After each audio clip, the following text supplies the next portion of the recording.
December 3rd, 2007. So many people had been asking me how we started Canada's World.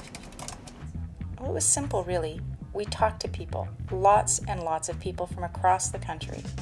In my first weeks, I interviewed over 200 people, and we hosted 14 face-to-face roundtable discussions, and we tried a Facebook dialogue.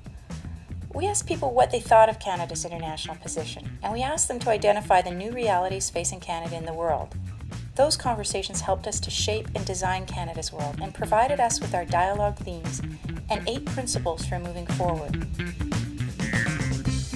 In Canada, we don't have many public spaces where we come together as citizens, places where people of different backgrounds mix.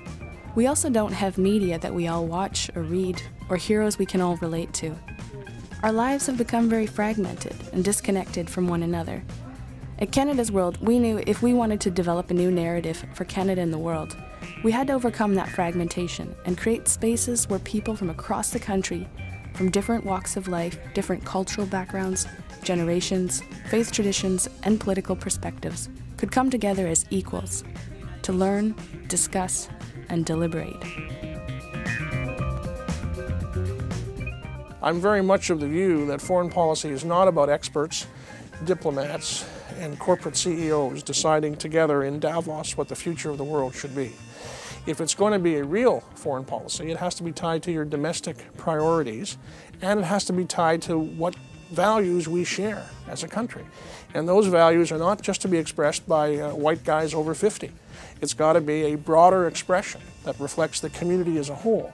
And one of the great things about this particular project is that it reached out and sought to involve a whole new generation in foreign policy development and ideas and aspirations to set a higher standard for people in politics and in foreign policy, and to talk about a changing of the guard, both intellectually and in terms of generations themselves.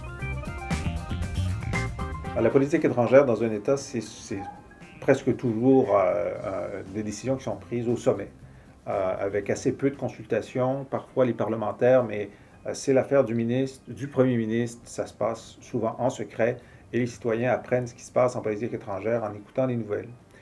Alors que le processus de Canada Monde, de panel, de discussion en profondeur, permet d'avoir une idée de ce qu'un public informé dit, bon, ben maintenant que je suis mieux informé, voici ce que je pense qu'on devrait faire, voici ce que je pense de ce qu'on fait, et puis ça permet de voir quelles sont les valeurs principales que les citoyens canadiens et québécois aimeraient voir portées par l'État, et là, voir le décalage qu'il y a entre la politique étrangère réelle et la politique étrangère souhaitée.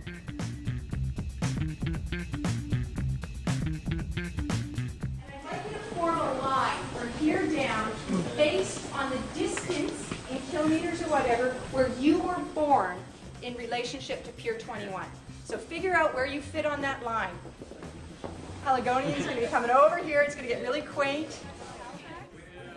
We have people from all over the world in our country, and unlike 100 years ago or 125 years ago when the government of the time invited Eastern Europeans to come and fill up the vast expanse of the Canadian West and basically told people, you know, fit in.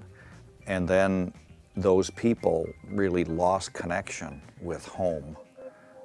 Well, today, given globalization of commerce of people, the mobility of people and so on, and advanced technology, people are connected to home instantly. And so you realize there's all this energy, all this knowledge. They know the language, they know the culture. When it comes then to foreign aid or trying to help other parts of the world solve their problems, we have a natural resource here. Motivated, well-educated, and who are defining their being good Canadian citizens as being citizens of the world. So many Canadians are, as Canada's World has put it, globally connected. And what does that mean? Tapping into these globally connected Canadians as a way of informing the kind of work, not only in terms of our foreign policy, but in terms of the international work that Canada does. I think that's incredibly important. So it wasn't just the old debate, the old dichotomy is, you know, foreign policy is about, you know, interests, it's about power. Oh, no, you know, foreign policies, no, it's about values. This coming together of we have interests, we have values, and we have assets. And in order for us to be holistic and to think in a more innovative way, we need to bring those three together. A debate is when you don't agree, but a dialogue when you sit around the table and share your information with one another. Great, Dolly, that's perfect. A debate is often when you don't agree. I'm right, you're wrong. I'm going to find out how I can convince you of my position. And a dialogue is much more about finding the center in an argument. Anything else on debate and dialogue? The difference between dialogue and debate, as Canada's World defines it, is a very important nuance. What is meant by a dialogue is a deliberate attempt at tearing away parts of hierarchical structures that divide people on the basis of their work, on the basis of putting one experience over and above another. If Canadian citizens in general are going to have a say in foreign policy, they need to know that anybody, regardless of what you do or what you don't do, has as much a right to weigh in on foreign policy as anyone else.